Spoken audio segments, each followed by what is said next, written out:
నాతో పాటు రావడం కాదు. ఇక్కడ కొంతమంది పన్నులు ప్రేమించేవాడున్నారు, లోకాన్ని ప్రేమించేవాడున్నారు. నువ్వు వెళ్ళి వాళ్ళకి సాక్షార్థంగా బ్రతుక. మాట చెప్పడం కాదు, నీ సాక్ష్యం చూపించాలకి. నీ సాక్ష్యం చూపించి నీ సాక్ష్యం ద్వారా వాళ్ళందరినీ కూడా నా యుద్ధకి ఆకర్షించు అని చెప్పాడు. నువ్వు వెళ్ళి నీ ఇంటి వారికి కనపరుచుకో.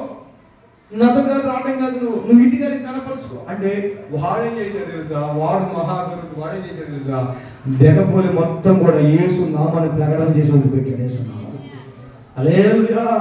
మొత్తం మొత్తం మొత్తం ఎన్ని చెప్పాడు? అయ్యా ఈరోజు నా జీవితం ఏంటి? నేను సమాధులు నివాసం చేసేవాడిని, ఆ సమాధుల్లో బతికేవాడిని. ఈరోజు నన్ను సజీవులకు నిలబెట్టాడు యేసుక్రీస్తు.